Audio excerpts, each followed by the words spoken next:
আসসালামু আলাইকুম। আশা করি সবাই ভালো আছেন। আমি আপনাদের জন্য আবারও নতুন একটি ভিডিও নিয়ে আসলাম। আজকের ভিডিও টপিকটা হচ্ছে আজকে আমরা একটি পাসপোর্ট সাইজের ছবি প্রিন্ট করার জন্য রেডি করব। বেসিক্যালি আপনারা যারা স্টুডিওতে কাজ করেন এবং কি যাদের ছবি প্রিন্ট করার প্রয়োজন, তারা নিজের কম্পিউটার থাকলে অবশ্যই আপনারা ঘরে বসেই আপনার ছবিটি কাজ করে নিয়ে বা কাজ করে প্রিন্ট করতে পারবেন। তো আমরা আজকে আপনাদেরকে দেখাবো যে কিভাবে একটি পাসপোর্ট সাইজের ছবি সম্পূর্ণভাবে প্রিন্ট করা যায়। তো চলে যাই আমরা সফটওয়্যারে। আমাদের সফটওয়্যারটি আজকে হচ্ছে অ্যাডোবি ফটোশপ 7.0। তো এখানে আমরা আমাদের সফটওয়্যারটিতে চলে যাব।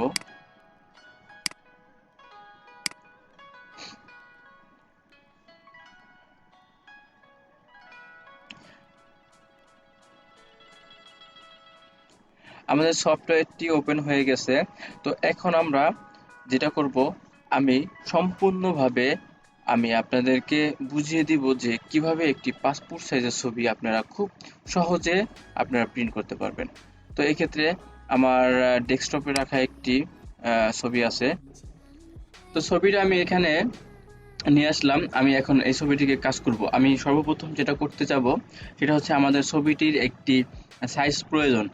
যেহেতু আমরা পাসপোর্ট সাইজের ছবি করতে যাচ্ছি, সেহেতু আমাদের সর্বপ্রথম পাসপোর্ট সাইজের একটি সাইজ দিতে হবে। তো এই ক্ষেত্রে আমি এই ছবিটি হচ্ছে একেবারে ফুল ক্যামেরা দিয়ে তোলা, ডিএসএলআর ক্যামেরা দিয়ে তোলা, বা আপনারা মোবাইল দিয়েও তুলেও আপনারা হচ্ছে এভাবে আপনারা এডিট করতে পারবেন, সমস্যা নেই। তো এখন আমি এই ছবিটিকে আমি কিভাবে সাইজ করব? সাইজ করতে গেলে আমাদের সর্বপ্রথম যেটা করতে হবে, আমরা এই টুলস বার থেকে আমাদের নিতে হবে ক্রপ টুল। এখানে ক্রপ টুল নামে একটি অপশন আছে। আমরা এই ক্রপ টুলটি সিলেক্ট করা অবস্থায় আমরা সাইজটি দিয়ে দেব 37 mm, 47 mm।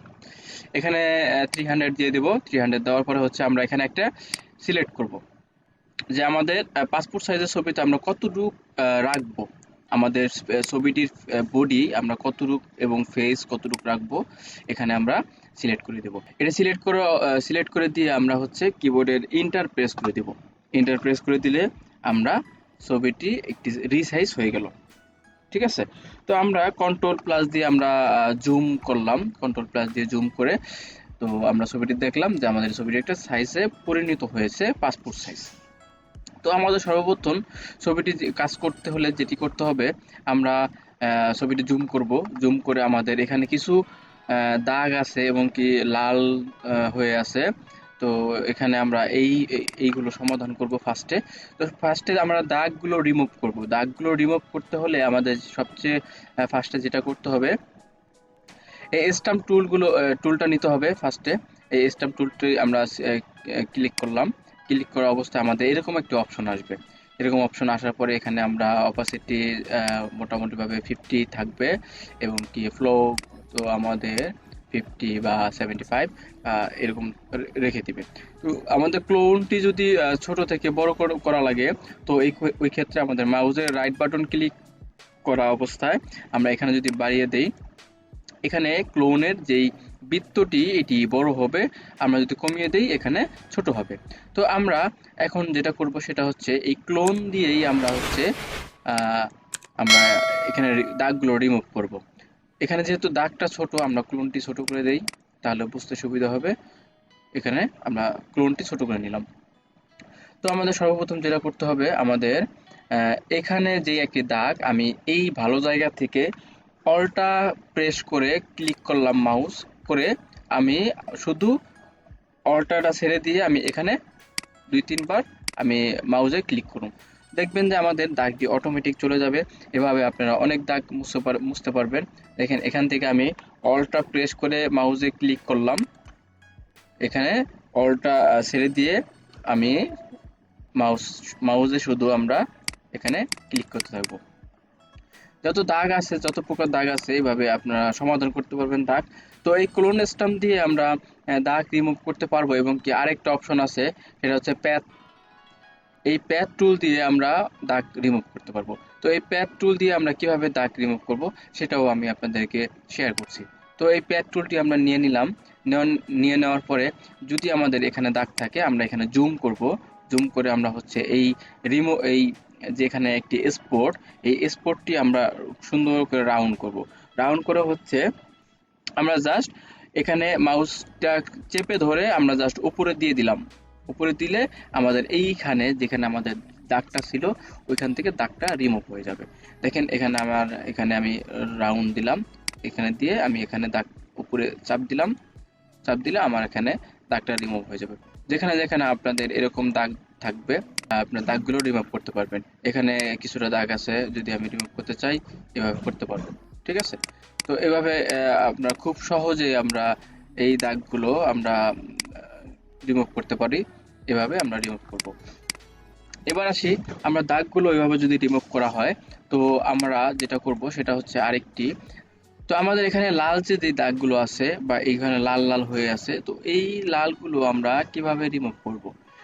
এই লালগুলো রিমুভ করতে গেলে আমাদের সর্বপ্রথম যেটা করতে হবে, আমাদের এখানে ম্যাজিক টুল নামে একটি টুলস আছে। আমরা এই ম্যাজিক টুলটি নিলাম, নেওয়ার পরে আমরা হচ্ছে শিফট চাপ দিয়ে, কিবোর্ডের শিফট চাপ দিয়ে আমরা এখানে ক্লিক করতে থাকলাম, যেখানে লাল লাল আছে লাল লাল থাকার পরে ক্লিক করলাম। তারপর হচ্ছে আমরা মাউসের রাইট বাটন ক্লিক করে আমরা হচ্ছে ফেদার নামে আমরা ফেদার কত দিলাম, আমরা ফেদার 10, আমরা এখানে 10 ফেদার দিতে পারি। দেওয়ার পরে হচ্ছে আমরা চলে যাব ইমেজে যে অ্যাডজাস্টমেন্টে যাওয়ার পরে হচ্ছে সিলেক্টিভ কালার। যেহেতু আমাদের লালটা বেশি এখানে, ওই ক্ষেত্রে আমরা কি করব, এই লাল থাকা অবস্থায় আমরা এই নিচের এটাকে আমরা একটু বাড়িয়ে দেব, তাহলে বোঝা যাবে যে আসলে আমাদের এটা লাল থেকে ঠিক হয়ে যাবে। তারপর হচ্ছে আমরা রেক্টেঙ্গেল নিয়ে আমরা এইখানে ক্লিক করলে এই লালগুলো চলে যাবে। এই লালগুলো যাওয়ার পরে আমাদের তারপরে যেটা করতে হবে, আমাদের ইমেজে যাওয়া যে আমাদের অ্যাডজাস্টমেন্টে যাওয়ার পরে আমাদের আবার সিলেক্টিভ কালার চলে গেলাম। যাওয়ার পরে হচ্ছে আমরা এখান থেকে এখানে কমিয়ে বাড়িয়ে আমরা ছবিটিকে আরো উজ্জ্বলতা ফিরিয়ে আনতে পারি। এটা আপনারা হচ্ছে করতে পারবেন। এখানে ইয়েলো হয়ে গেছে একটু, আমরা এখান থেকে আর একটু কমিয়ে বাড়িয়ে দেখব কি অবস্থা।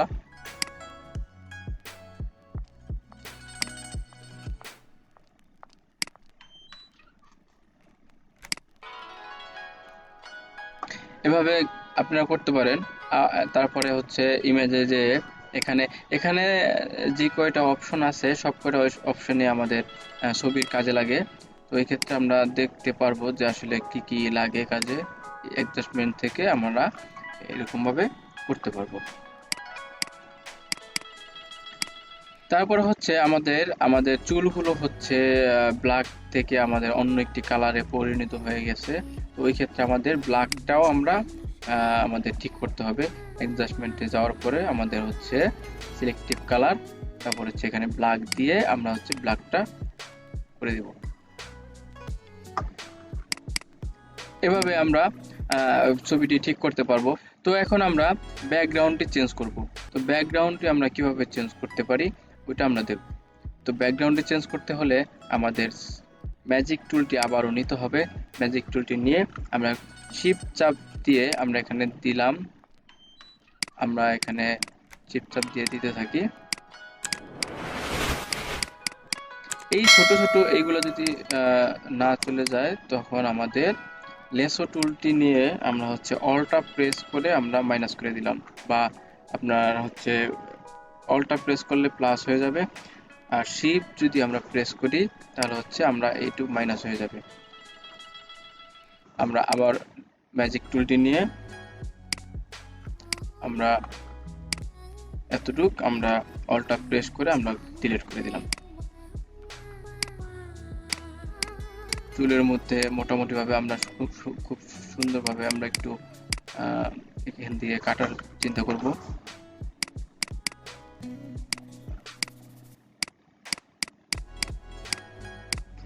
তারপরে যেটা করব, এখানে এতটুক আমরা শুধু ব্যাকগ্রাউন্ডটি সিলেক্ট করলাম। ব্যাকগ্রাউন্ডটি সিলেক্ট করার পরে আমরা হচ্ছে রেক্টেঙ্গেল টুলে গেলাম। এই রেক্টেঙ্গেল টুলটি নিয়ে আমরা হচ্ছে মাউসের রাইট বাটন ক্লিক করে আমরা হচ্ছে আবারও ফেদার ইউজ করব। ফেদার এবার আমরা দিব 0.5। 0.5 দেওয়ার পরে হচ্ছে আমরা এখানে ডাবল ক্লিক করে আমরা হচ্ছে এখান থেকে একটি কালার সিলেক্ট করব। এই কালারটি আমরা ব্যাকগ্রাউন্ডে পুশ করব। অলটা প্রেস করে কিবোর্ডের অলটা প্রেস করে কিবোর্ডের ব্যাক স্পেস যদি আমরা দেই তাহলে হচ্ছে আমাদের ব্যাকগ্রাউন্ডটি খুব সহজে রিমুভ হয়ে যাবে।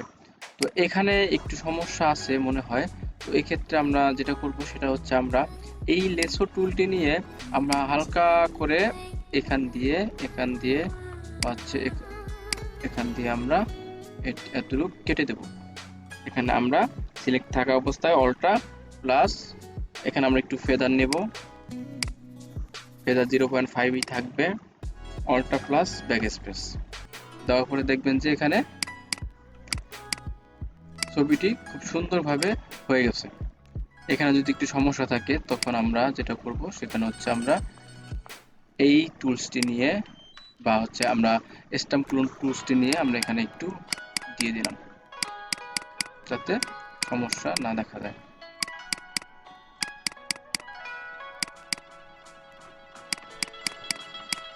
তো এভাবে আমরা এই ছবিগুলো করতে পারি এবং এভাবে আমরা করে হচ্ছে আমরা লাস্ট ফিনিশিং যেটা করব সেটা হচ্ছে আমরা ফিল্টার অপশনে গিয়ে বা হচ্ছে ইমেজে যে আমরা এটাকে 90 ডিগ্রি রোটেট করব। করার পর হচ্ছে ফিল্টার গ্রিন সার্জারি নামে একটি অপশন যদি আপনাদের থাকে তাহলে আপনারা ইউজ করবেন। ইউজ করলে হচ্ছে জুম করলে বোঝা যাবে যে আসলে আমার গ্রিন সার্জারিটা অনেক গুরুত্বপূর্ণ একটি কাজে লাগে, খুব গুরুত্বপূর্ণ একটি কাজে লাগে। আমার ছবিটা খুব সুন্দরভাবে স্মুথ হয়ে গেল। খুব সুন্দরভাবে স্মুথ হওয়ার পরে চোখের মধ্যে যদি কোনো সমস্যা থাকে তখন আমরা হচ্ছে এই টুলসটা নিয়ে আমরা এখানে একটু ব্ল্যাক করে দিব। অলটা প্রেস করে আমরা এখানে ক্লিক করা অবস্থায় এখানে ব্ল্যাক হতে থাকবে, পুরোটা একটু ব্ল্যাক করে দেব। এভাবে আমরা ব্ল্যাক করতে পারি। অলটা প্রেস করে কিবোর্ডের অলটা প্রেস করে যদি আমরা এখানে চাপতে থাকি তাহলে আমাদের ব্ল্যাকটা চলে আসবে। আর যদি অলটা প্রেস ছাড়া আমরা ক্লিক করতে থাকি তাহলে হচ্ছে এখানে হোয়াইট হয়ে যাবে, সাদা হয়ে যাবে। তো এই ক্ষেত্রে আমরা অলটা প্রেস করব। এখানে যদি কম হয়ে যায় তাহলে অবশ্যই এখানে বাড়িয়ে নেব। অলটা প্রেস করে আমরা এখানে ব্ল্যাক করে দেব।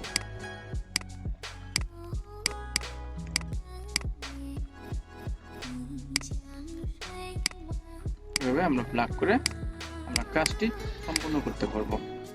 দেখেন ছবিটি কত সুন্দরভাবে হয়ে গেছে। তো এভাবে আমরা নিজের ছবিগুলো নিজে আমরা করতে পারবো এবং কি স্টুডিওতে যদি আপনারা কাজ করতে চান তাহলে হচ্ছে আপনারা এভাবে করতে পারেন। তো এভাবে আমরা এখন প্রিন্ট করব। এই প্রিন্টের ক্ষেত্রে আমাদের যেটা করতে হবে ইমেজে যেতে হবে। ইমেজে যে আমরা এটাকে 90 ডিগ্রি রোটেট করলাম, করার পরে হচ্ছে আমরা নতুন একটি ফাইল বা হচ্ছে আপনারা কন্ট্রোল এ কন্ট্রোল সি কপি করলাম, নিউ একটি ফাইল নিব। নিউ একটি ফাইল হচ্ছে আমরা A4 এই সাইজটি নিব। সাইজটি নেওয়ার পরে ওকে দিলাম। ওকে দেওয়ার পরে আমরা এটাকে বড় করে দেব। বড় করে দিয়ে আমরা এখানে কন্ট্রোল ভি দেওয়ার পরে হচ্ছে আমরা মুভ টুলটি নিয়ে আমরা এই কর্নারে আমরা সেট করে দেব। সেট করে দিয়ে আমরা অল্টা কন্ট্রোল চাপ দিয়ে আমরা হচ্ছে এখানে আমরা ডুপ্লিকেট একটি ছবি করব। আবার অল্টা কন্ট্রোল চাপ দিয়ে আমরা ডুপ্লিকেট একটি ছবি করব। আবার অল্টা কন্ট্রোল চাপ দিয়ে আমরা ডুপ্লিকেট একটি ছবি করব। তো এখানে আমাদের 4টি লেয়ার হয়ে গেছে, মানে 4টি ছবি। আমরা রাইট বাটন ক্লিক করলে আমাদের লেয়ার নাম্বার 1 এটা সিলেক্ট হবে, তখন আমরা এটা সুন্দরভাবে সাজাতে পারবো। আবার এটাকে আমরা এভাবে সাজাতে পারবো, এভাবে আমরা সাজাতে পারবো। তো পরে আমরা হচ্ছে এটাকে আমরা 8 কপি 10 কপি 12 কপি করব। কিভাবে করব সেটা হচ্ছে আমরা এই লেয়ারের ফার্স্টের যেই লেয়ার কপি 3 আছে এটার উপরে ক্লিক করা অবস্থায় আমরা কন্ট্রোল ই চাপতে থাকবো। 3বার ই চাপ দিলে আমাদের এই লেয়ারটি অ্যাডজাস্ট হয়ে যাবে। তখন আমাদের প্রত্যেক কয়টা ছবি দেখবেন যে একসাথে যৌথ হয়ে গেছে, এখানে একসাথে হয়ে গেছে, ঠিক আছে। তখন আমরা অল্টা কন্ট্রোল শিফট চাপ দিয়ে আমরা বারবার ডুপ্লিকেট লেয়ার কপি করতে পারবো। আবার হচ্ছে আমরা এই লেয়ার থাকা অবস্থায় কন্ট্রোল ই চাপ দিলে এই লেয়ারটা আমরা অ্যাটাচ হয়ে যাবে, একসাথে হয়ে যাবে। তখন আমরা আবারও ডুপ্লিকেট আরেকটি লেয়ার আমরা রেডি করতে পারবো। এভাবে আমরা পুরো পেজে আমরা এভাবে কাজ করতে পারবো, বা পেজ ভরে আমরা এখানে ছবিগুলা খুব সুন্দরভাবে সাজাতে পারবো। তারপর হচ্ছে প্রিন্ট, আপনাদের প্রিন্টার যেটাই হোক না কেন, আমরা প্রিন্ট দেওয়ার ক্ষেত্রে আমাদের যেটা করতে হবে সেটা হচ্ছে যে ফাইলে যে পেজ সেট আপ করতে হবে। পেজ সেট আপটা আমাদের A4 সাইজ দিতে হবে, তারপর ওকে দিয়ে তারপর হচ্ছে আমরা পেজ উইথ প্রিভিউ এখানে যেতে হবে। এখানে যে স্কেলটা আপনারা টিক মার্ক দিয়ে দিবেন এখানে, ঠিক আছে। প্রিন্টে যে আপনাদের প্রিন্টারের যেই অবস্থা, মানে যেই প্রিন্টার থাকবে ওই প্রিন্টারটা সিলেক্ট করে আপনারা জাস্ট ওকে দিয়ে দিলেই হচ্ছে প্রিন্ট হয়ে যাবে। ওকে, ধন্যবাদ। আশা করি আপনারা সবাই বুঝতে পারছেন। আমার এই ভিডিওটি খুব হেল্পফুল একটি ভিডিও আশা করি। আর এখনও যারা আপনারা আমার ভিডিওটিতে লাইক কমেন্ট করেননি অবশ্যই করবেন, এবং কি আমার চ্যানেলতে যারা সাবস্ক্রাইব করেননি তারা অবশ্যই সাবস্ক্রাইব করে দিবেন। ধন্যবাদ, আল্লাহ হাফেজ, সবাই ভালো থাকবেন। আবারও দেখা হবে পরবর্তী কোনো ভিডিওতে।